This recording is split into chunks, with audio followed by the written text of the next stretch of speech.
So, in a world where international tech embargoes are basically wiping out massive corporate revenues overnight, one semiconductor titan just watched its biggest market get hit with brutal export restrictions. Right. And their profits somehow shot up nearly 30% anyway? Like, how does that even happen? So, welcome to the Deep Dive on the Japan Stock Podcast. We are dissecting Tokyo Electron, or, TL, for you today. Yeah, we're really going to strip away the corporate fluff here. We need to figure out exactly how this company is surviving and, honestly, thriving in a really high-stakes, high-friction environment. Exactly, because it feels like the broader market just views semiconductor equipment manufacturers as, passive beneficiaries of the AI boom. Oh, absolutely. The assumption is always just, if demand for chips goes up, equipment sales naturally follow. Right. But the reality of TL's current dominance, it really requires looking past that surface-level narrative. You have to examine the structural engineering of their business model. They operate in semiconductor production equipment, which we call SPE, and flat panel display manufacturing. Which sounds incredibly technical, but there's a specific hook here, right? Yeah, there is. The absolute core of their leverage, the thing you need to understand, is that they are the only manufacturer in the world holding the 4 consecutive key process tools required for semiconductor microfabrication, all under one roof. Wait, the only one in the world? The only one. It's a massive advantage. Wow. Okay, so those 4 tools, just to clarify, they are coders and developers, etch systems, deposition, and cleaning. Right. And for anyone who isn't, a fabrication engineer, let's break down what those actually do, because understanding the mechanics is crucial to understanding why they dominate. Think of a silicon wafer like a microscopic canvas. It's a good way to look at it. Deposition is a process of laying down an incredibly thin layer of material, so essentially the photographic paper. The coder and developer apply a light-sensitive chemical, the etch system, that acts as the chemical bath that carves out the actual microscopic circuits. Right, and then the cleaning system strips away the leftover debris so the whole process can repeat. And the physical precision required for those steps is just, it's staggering. Right. We're talking about engineering at the atomic scale here. Which brings us to a major shift in how we need to view their strategy. A common cliche in the financial media is to call semiconductor equipment makers the pickaxes and shovels of the AI gold rush. But that analogy is fundamentally flawed here. Oh, totally. Because pickaxes are interchangeable commodities. Exactly. If your pickaxe breaks, you buy another one from a different guy. A much better way to visualize TEDL's operation for you is to imagine a highly proprietary printing press. The paper feeder, the ink distributor, the press itself, and the binding machine, they are all designed exclusively to talk to each other. Yeah, it's a completely closed ecosystem. Right. So if you are a chip maker and you want to build a modern semiconductor, you essentially have to walk through TEL's toll booth. Oh. Because pulling out their deposition tool and slapping in a rival's machine, it just breaks the entire communication chain. And that proprietary chain, it wasn't an accident. Historically, TEL experienced severe cyclical downturns in the memory market. Yeah, the classic boom and bust. Exactly. They went through periods where selling isolated, standalone pieces of equipment left them incredibly vulnerable whenever, capital expenditure cycles cooled off. So they learned the hard way. They did. Huh. Those historical shocks, those scars, forced a total strategic pivot. They integrated those 4 key processes so deeply that the switching costs for a chip maker became astronomical. So they basically turned their historical scars into operational armor. That's exactly. By becoming an indispensable integrated suite, they locked their customers in. But, that integration is currently being tested on a global battlefield right now. Oh, heavily tested. Because they are fighting massive U.S. equipment giants on one front and an incredibly aggressive surge of Chinese domestic manufacturers on the other. And Chinese local makers are surging right now, backed by, massive state subsidies and national mandates to buy domestic. Right, the government backing is huge. So a strategist looking at those numbers would immediately red flag the risk. Like, isn't Tela getting squeezed out of the world's largest industrial market by sheer subsidized volume? Well, you'd think so, but no. Wait, how does a company maintain a premium position when a heavily funded domestic rival is artificially suppressing prices to grab market share? By entirely refusing to play the volume pricing game. TEL chose a deliberate path away from backfilling orders just to exploit temporary regulatory loopholes in China. Their economic moat is no longer just the heavy metal of the machines. Right. The moat is the software layer connecting them. They deploy advanced machine learning to optimize processes across their entire product lineup. And that covers everything. Yeah, that spans from the front-end fabrication we just discussed all the way to the back-end packaging and the probers. The probers are the machines that physically test the chips for defects, right? Exactly. Let's explain the causality there, because that machine learning layer is the invisible wall protecting their margins. If a client uses TL for coding, developing, and etching, the tools are running a continuous yield optimization loop. Right, they're constantly talking to each other. Yeah, so if the coder detects a microscopic variance in how the chemical was applied to a specific wafer, it feeds that data instantly to the etch system. Which is huge for saving materials. Exactly. The etch system then automatically adjusts its chemical bath time by just a fraction of a second to compensate for that specific variance, saving the wafer from becoming scrap. And scrap is the enemy of a fab. Right. So if a Chinese upstart tries to undercut TVL by offering a cheaper etching machine, they aren't just asking the fab to replace a piece of hardware. They are asking the fab to rip out a multi-billion-dollar intelligence network that guarantees high yields. And the disruption to the fabrication plant's baseline yield would cost far, far more than whatever they saved on the cheaper machine. That software-hardware synergy, that is what allows them to command premium pricing despite subsidized competition. That intellectual property moat is brilliant, but it pulls us directly into the macroeconomic crossfire. Because that exact proprietary technology, that intelligence network, is exactly what global governments are currently trying to ring-fence. Yeah, the geopolitical friction is very real. You can have the smartest machines on the planet, but if export controls legally prohibit you from shipping them, the IP moat becomes irrelevant. Let's look at the regional exposure, so basically China. Okay. Historically, TEDL's sales proportion to China sat comfortably over 40%. Moving forward, the projections indicate a drop to the late 30% range, eventually settling below 30%. Which sounds alarming on paper. Right. Losing 10 to 15% of your geographic revenue base overnight usually triggers an earnings recession.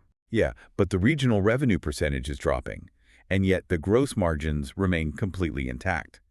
You have to look at the product mix to understand the mechanism here. Okay, unpack that for us. Because of allied export restrictions on dual-use technology, Chinese clients are effectively banned from buying the equipment necessary for cutting-edge nodes. The microscopic architectures used for advanced AI chips. Exactly.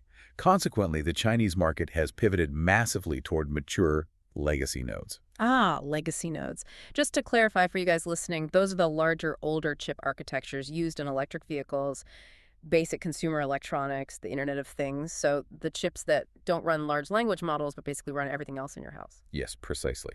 And TESL is still servicing that massive state-backed demand for mature technology in China.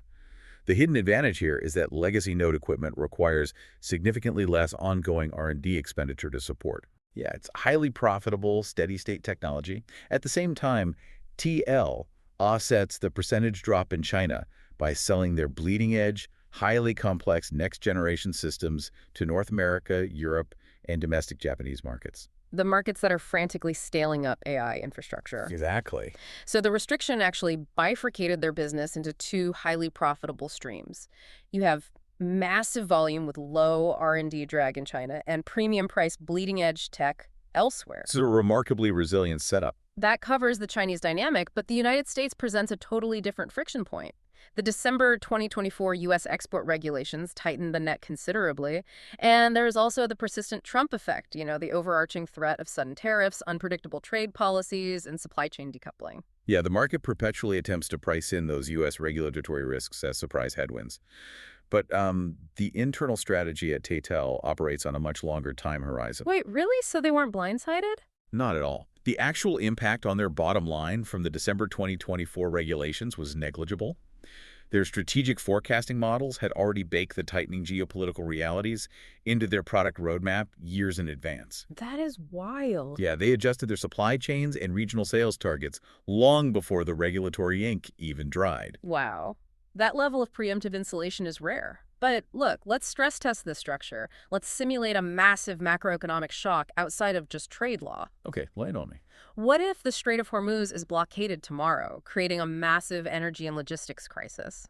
Furthermore, you have the Bank of Japan aggressively tightening monetary policy, while the U.S. Federal Reserve shifts its stance. Right, the currency divergence. Exactly. A massive Japanese exporter should, theoretically, have their margins annihilated by that kind of currency whiplash. If the yen suddenly strengthens, their overseas revenues, when repatriated, shrink dramatically. Well, the currency mechanics operating underneath Tel-El's sales contracts actually provide a structural shield against that exact whiplash. Their major export sales, primarily for their semiconductor and flat panel display equipment, are predominantly yen-denominated. Oh, okay. Let's break down why that matters to the retail investor. If TELUS signs a contract to sell a suite of machines to a U.S. foundry for, say, 2 billion yen, that contract is locked in yen. Right. If the U.S. dollar weakens or the yen suddenly spikes due to Bank of Japan tightening, the U.S. buyer is the one forced to come up with more dollars to meet that 2 billion yen price tag. Exactly. Telos still receives their 2 billion yen regardless of the exchange rate fluctuation. They have successfully offloaded the foreign exchange risk completely onto the buyer. So their operating profit in their home currency remains remarkably stable. Yeah, they are not immune to physical supply chain disruptions from a geopolitical shock, obviously.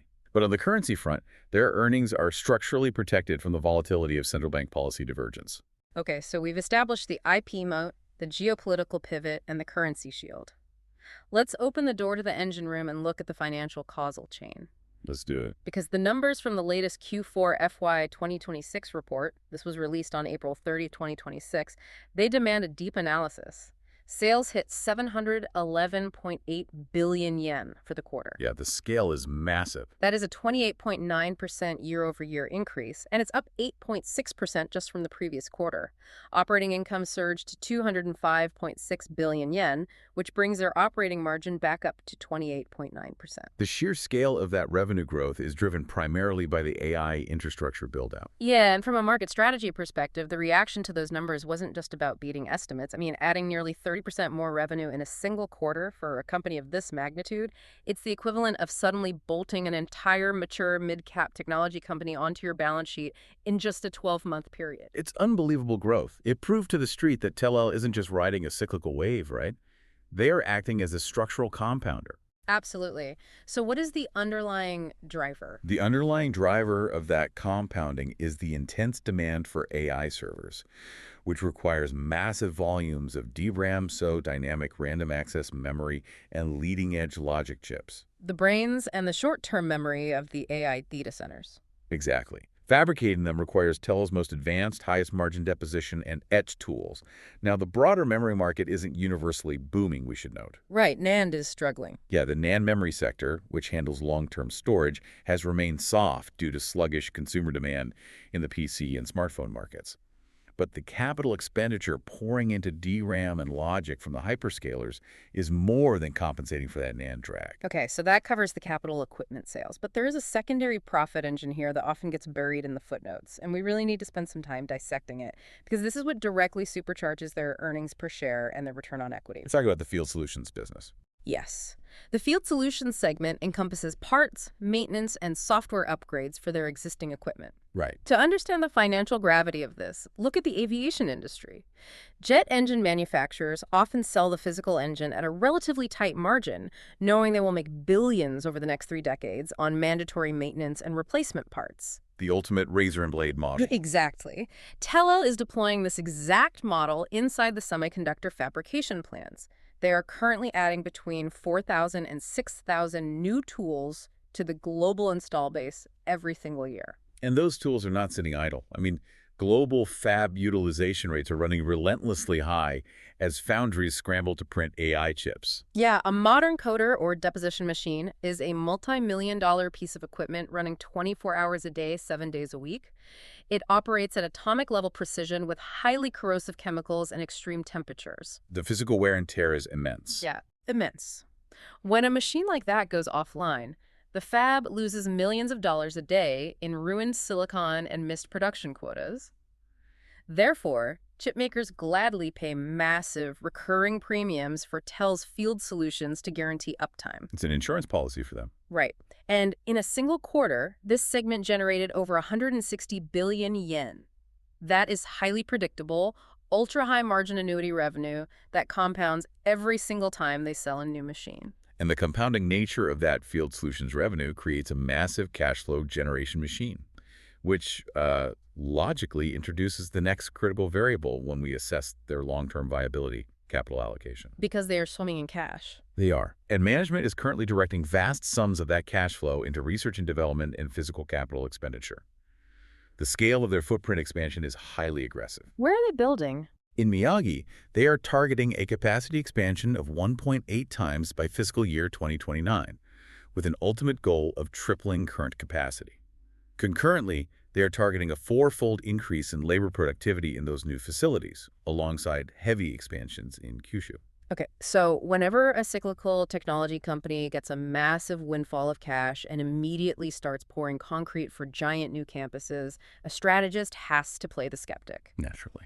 The history of the tech sector is littered with executives who used peak cycle profits to build shiny monuments to themselves, empire building that ultimately destroys shareholder value when the cycle turns. How do we know TEL's management is genuinely prioritizing shareholder returns and not just overexpanding at the absolute top of the market? Well, the historical financial data provides a really strong counterargument to the empire-building thesis. Yeah. If we look at their capital efficiency, the return on equity has consistently sat above 32%. That's incredibly high. It is. Furthermore, their historical dividend payout ratio hovers around an aggressive 56%. Wait, 56%?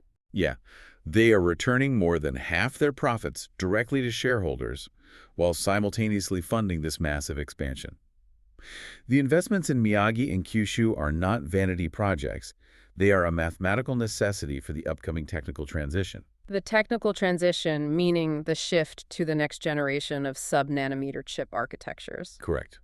The equipment required for the next phase of the AI wave is physically larger, exponentially more complex, and requires entirely new manufacturing processes. Oh, so they literally just need more physical floor space. Exactly. By building this capacity today, management is essentially pre-purchasing future market share. They are ensuring they have the physical floor space and the advanced R&D labs ready so they don't forfeit the massive contracts coming in 2027 and 2028 to their U.S. competitors. So they are balancing massive capital expenditure with aggressive shareholder returns, which is the hallmark of sophisticated capital allocation. Oh. However, even with the software moat, the currency shields, and the razor and blade maintenance revenue, no corporate titan is entirely immune to gravity. Professional prudence requires us to identify the blind spot. Where is the structural vulnerability in this engine? The primary vulnerability lies in the inherent volatility of their customers' capital expenditure plans. We observed a preview of this risk earlier in 2026. TEL had to navigate sudden, unexpected downward revisions from their clients. Really? What happened? Foundries abruptly paused their NAND investments, and several leading-edge logic spending plans were placed under intensive review. Ah, so the customers got cold feet because the end consumer wasn't buying enough devices to justify the expansion. Exactly. The April 2026 Q4 financials were undeniably spectacular, but they were driven almost entirely by the data center build-out. The true bottom of the broader wafer fab equipment market, specifically regarding those legacy sectors and memory chips tied to consumer electronics, it remains pretty unstable. So the AI boom is effectively carrying the entire semiconductor industry on its back right now. It is. Which means the risk profile is heavily skewed toward a single catalyst. If the hyperscalers, the massive tech companies building these AI data centers, decide they have overbuilt and suddenly pause their server investments before the global PC and smartphone markets fully recover, TEL faces a severe air pocket. Exactly. An investor looking at these explosive growth numbers has to decide if they are willing to wait and see if the promised consumer electronics recovery actually materializes. Because that provides the safety net beneath the AI server boom. Right. It represents the ultimate tightrope walk in capital allocation. They are committing billions to physical capacity to catch a technological wave that is moving faster than any previous cycle in the history of the sector. Which brings us to the core tension underlying everything we've unpacked for you today. We started by examining how TEL evolved from past cyclical downturns, building an integrated suite of tools to become the indispensable toll booth of the semiconductor world. Yeah, they built an incredible machine. They have fortified their margins against geopolitical trade wars and currency fluctuations, and they are generating massive cash flows through their maintenance ecosystem. Right. But as we look toward the horizon, here's the sharp, provocative reality you have to weigh.